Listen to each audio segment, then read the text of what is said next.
So this is a Linkbot eye. It could, there's like the white version or this clear version. And the main thing about a Linkbot eye is that it has these black parts on side number 1 and side number 3, with a blank side on side number 2. This is a no turning side, but these sides right here, these black sides, they could rotate. This is a Linkbot eye. It's mainly used to drive forward because that is what cars do. They have like rotating on the sides. The second item right here is the Linkbot L. That is this one.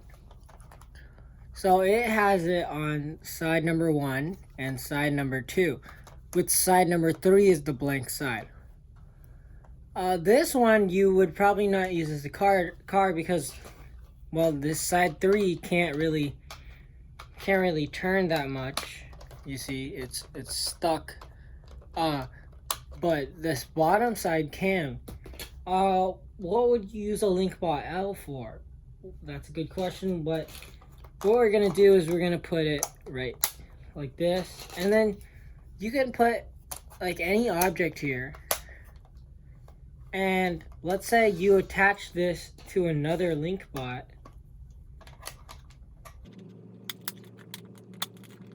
And now you have a rotating thing that can hit something.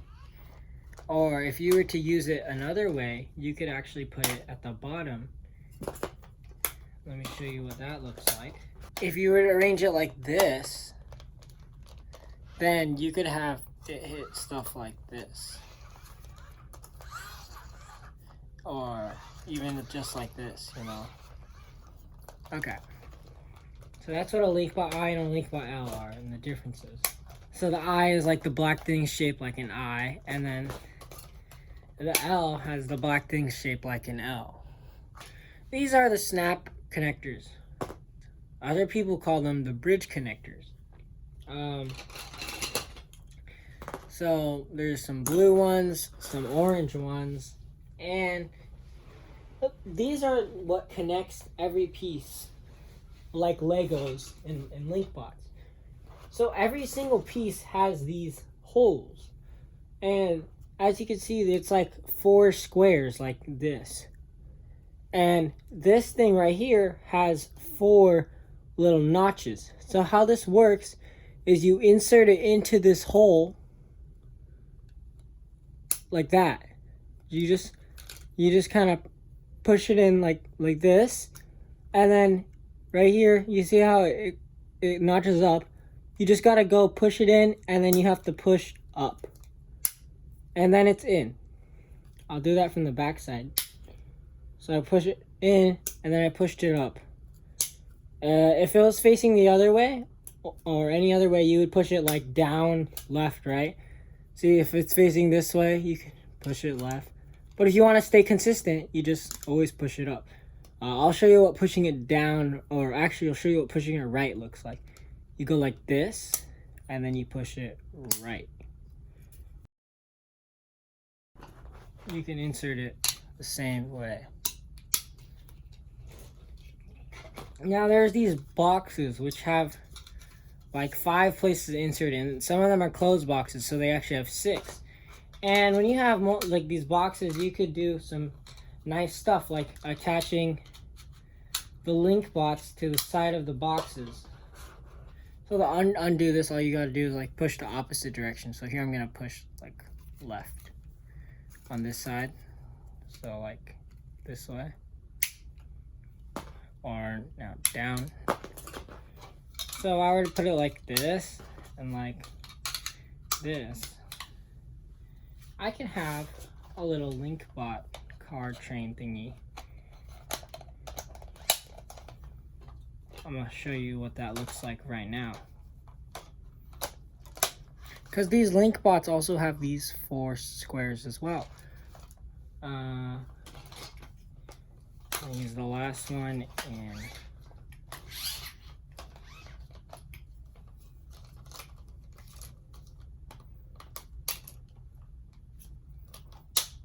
Alright. And if I wanted to, I will explain the next thing, which are the wheels. So there's blue wheels, which have a radius of 1.75, and the green wheels, which have a radius of 2. This is inches, so 2 inches, and diameter 4 inches, diameter 3.5 inches. Memorize it in a sense, because you'll be using it so often that it'll just kind of be something you learn. So I'm gonna go ahead and attach green wheels. So I'm gonna attach the connector to the side and attach the connector to the side. I'm gonna attach another connector to the side and another connector to the side. So as you can see, the blue wheels and the green wheels are actually bigger. If I put it side by side, it looks like that. Yeah, so now we have our Linkbot car and everything.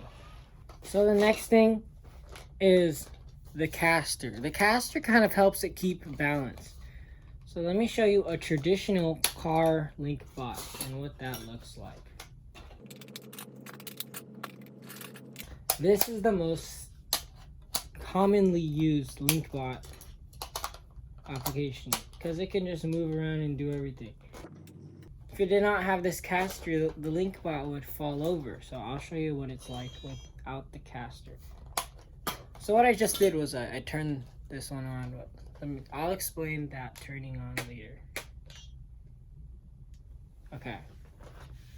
So I'm gonna move it a little bit. And if I move it like this, and I can move it anywhere, I'll explain how to do this as well. But let's say we go off of an unbalanced place without the caster.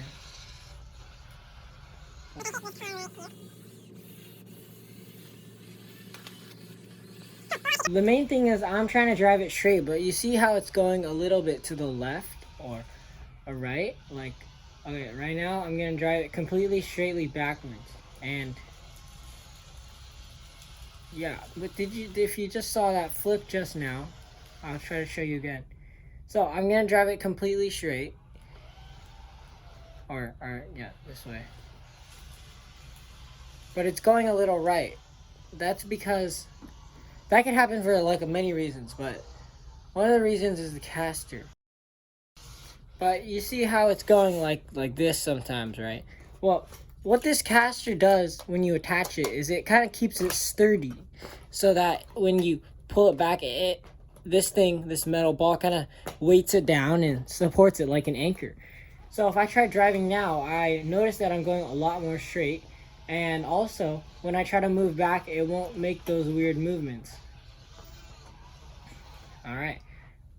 Now the next thing I want to show you is the bridge connector.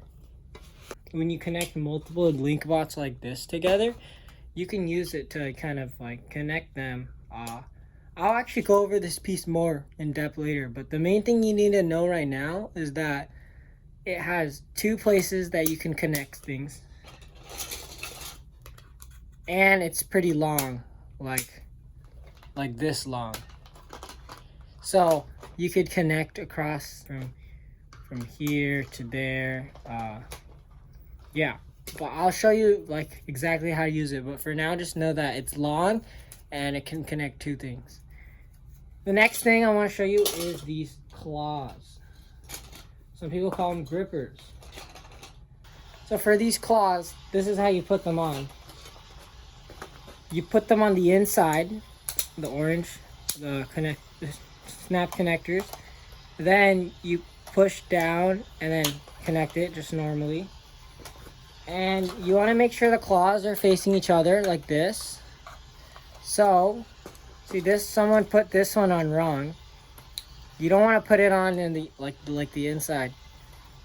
Let me show you how to put it on. Yeah, when it's like this, it's actually kind of hard to take out because it's pressing against this right here. Alright, I finally got it out. So I'm gonna put this on the inside now. And then I will put this right here. So now I can close it like this. So that's how this works. So if you make something cool and end up, you know, building something big, you'll have this thing at the end to pick up something. Like the next item I'm going to talk about. I'm sure a lot of you guys are familiar with this one. The hacky sack. You know, if you have a Linkbot, you could actually pick it up with the claws. You can pick it up like this. And then you get to go and have it. And you can even move it around. Or you could release it. The next item I want to talk about is this block. This block is meant to be an obstacle or something to be pushed around. So I'm going to go ahead and take these off. So the soccer scoop is something that could push or carry an item. And also acts as a little bit of a caster, like a balance as well. So usually it would drive forward, but this time you kind of need it to drive backwards in order to push something. So if I wanted to push this block, I'm going to go ahead and drive it backwards, you know, make a turn, and like I'll go slowly so I can take this block. So as you can see, I'm moving the block away. And I'll bring it back. Alright? So that's what the soccer scoop does. And you can move the hacky sack too. It doesn't have to be just that block. Alright, how cool is that? Okay, the next item I'm going to talk about, which is the last item I'm going to talk about for today. This item is the dongle. So I'm sure you guys seen something like this. Maybe you charge your PlayStation. Actually, no, this is not the same one. Maybe you charge your Android phone if you have one of those. And the USB, you know, old school. And what they do is you plug this inside this. Okay. So now that it's inside, you plug this into your computer, into Linkbot Labs, so that all your Linkbots are connected to the computer when they're on. I'll show you, but you have to add these codes, of course, these little 4 digits of code, but yeah. Once you connect them, then you can start coding with them. You don't need to know how this works, you just need to know that it works and why you use it. You need to know like that you should use it. Some people go like this instead and connect the Linkbot, but I mean, Linkbots are expensive, so you want to go and just connect one of these little tiny dongles. It's a lot smaller, so it's nice to have. But yeah. And then the last thing, whenever you're done with the project, you want to make sure that you unplug everything, you turn everything off, and also some teachers want you to take off the parts and the connectors and then put them and sort them. After you sort them, put them in the appropriate boxes. So everything we use. But other than that, we just want you to learn what each of these parts are for and how to use them. And also, you know, what they're called. But the more you do it, the easier it will be. So just start practicing a little bit. I'll just clean up. And thank you for watching.